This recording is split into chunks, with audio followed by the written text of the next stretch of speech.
கிறிஸ்துவில் அன்பானவர்களே, இயேசு கிறிஸ்துவின் நாமத்தில் உங்களை வாழ்த்துகிறேன். இன்றைய அனுதின உணவிற்காக கர்த்தர் நமக்கு கொடுக்கிற வார்த்தை சங்கீதம் 92 4, 5, 6 3 வசனம். கர்த்தாவே, உமது செய்கைகளால் என்னை மகிழ்ச்சியாக்கினீர். உமது கரத்தின் கிரியைகளின் நிமித்தம் ஆனந்த சத்தமிடுவேன். கர்த்தாவே, உமது கிரியைகள் எவ்வளவு மகத்துவமானவைகள், உமது யோசனைகள் மகா ஆழமானவைகள். மிருக குணமுள்ள மனுஷன் அதை அறியான், மூடன் அதை உணரான். கடவுளுடைய செயல்கள், கர்த்தருடைய செயல்கள் இன்னது என்று அறிந்து கொள்ளக்கூடிய ஒரு சூழ்நிலை யாருக்கு வரும் அப்படின்னா, கடவுளோட பிள்ளைகளுக்கு மட்டும்தான் வரும். இந்த கடவுளோட பிள்ளைகள் எப்படி வேறு விரிக்கப்படுகிறார்கள் அப்படின்னா, அவர்கள் ஞானமுள்ளவர்களாய் இருப்பார். இந்த ஞானம் எப்படி அவர்களுக்கு கிடைக்கிறது என்றால், கடவுளுடைய வார்த்தையின் நிமித்தம், கடவுள் அவர்களுக்கு போதித்திருக்கிற போதனைகளின் நிமித்தம் அந்த பிள்ளைகளுக்கு அந்த ஞானம் கிடைக்கும். அப்படி ஒரு ஞானத்தை பெற்றவன் தான் இந்த வார்த்தையை இங்கே பதிவிடுகிறார். என்னன்னு, கர்த்தாவே, உமது செய்கைகளால் என்னை மகிழ்ச்சி ஆக்கினேன். ஒவ்வொரு நாளும் நம்முடைய வாழ்க்கையில் கடவுள் செய்கிற செய்கைகள், அதனால நாம் ரொம்ப சந்தோஷப்படலாம் அப்படின்னு சொல்லி சொல்கிறார். இங்கே சங்கீதக்காரன் சந்தோஷப்பட்டதுனால அந்த அனுபவத்தை இங்கே பதிவு செய்கிறார். அப்போ நாம் கூட இந்த காலகட்டத்தில் ஆண்டவரிடத்தில் பெற்றுக்கொண்ட நன்மைகள், அவர் நம்முடைய வாழ்க்கையில் செய்த செயல்களினால் நாம் எப்படி இருக்கிறோமா? மகிழ்ச்சியாக இருக்கிறோம்.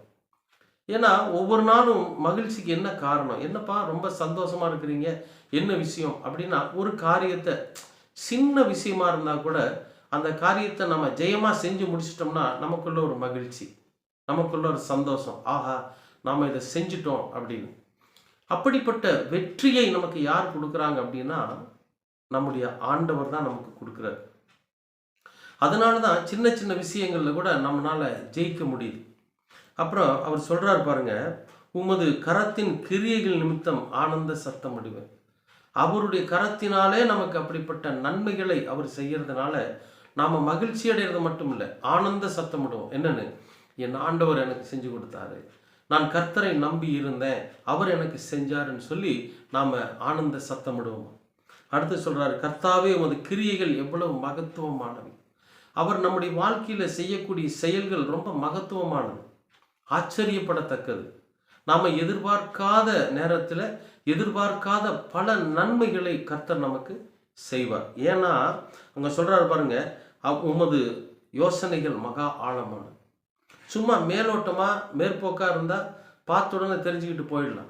ஆனால் இவைகளெல்லாம் எப்படி நடந்தது, இதற்கான வாய்ப்பு எங்கிருந்து வந்துச்சு, எப்படி இப்படிப்பட்ட ஒரு நன்மை நம்முடைய வாழ்க்கையில் நடந்துச்சு, ஒரு அதிசயம் நம்முடைய வாழ்க்கையில் நடந்துச்சு அப்படின்னு நம்ம தேடி பார்க்குறப்போ அது கர்த்தருடைய யோசனைகள், அது ஆழமானது. அந்த ஆழத்திலிருந்து நமக்கு கர்த்தர் அந்த யோசனையை கொண்டு வந்து அந்த கிரியைகளை நமக்கு செய்து நம்மை மகிழ்ச்சியாய் வழி நடத்துவார். அன்பானவர்களே, உங்களுடைய வாழ்க்கையில் கூட கர்த்தர் அப்படித்தான் செய்ய காத்திருக்கிறார். ஒவ்வொரு நாளும் புதிய புதிய காரியங்களில், சிறிய சிறிய விஷயங்களில் கூட நீங்கள் வெற்றி அடைஞ்சு மகிழ்ச்சி அடையும். நீங்கள் வெற்றி அடைஞ்சு கர்த்தரோட கிரியைகள் ஆழமானது என்கிற அந்த நம்பிக்கை நமக்குள்ள வரணும். ஏன்னா அவருடைய கிரியைகளையும் அவருடைய யோசனைகளும் யாருக்கு தெரியாதாமா? மிருக குணமுள்ள மனுஷன் அதை அறியான், மூடன் அதை உணரான். மிருக குணம் ஒருத்தனுக்குள்ள இருந்துச்சுன்னு வைங்களேன், சிடு சிடு நாய் மாதிரி கடிச்சுக்கிட்டு உழைச்சிக்கிட்டு, இப்படி மிருக குணமுள்ள ஒரு மனிதன் எதை சொன்னாலும் ஏற்றுக்க மாட்டான். அவன் எதை சொல்கிறானோ அதை சொல்லிக்கிட்டே இருப்பான். ரொம்ப குரூரமான சிந்தனை உள்ளவன், மனிதாபிமானம் இல்லாதவன், அப்படிப்பட்டவன் தான் மிருக குணம் உள்ளவன். இப்படிப்பட்ட மிருக குணம் உள்ளவனுக்கு கர்த்தருடைய கிரியைகள் என்னங்கிறது தெரியாது, கடவுளுடைய செயல் என்னங்கிறது தெரியாது. அவருடைய கிருபை என்னங்கிறது தெரியாது. மூடன் இதை அறியான். அவன் ஒரு மூடனுக்கு அது தெரியாது, முட்டாள்தனமாக இருப்பான் அவன். ஆனால் நம்மை கர்த்தர் ஞானத்தினாலும் அறிவினாலும் சிறந்து விளங்க செய்கிறார்.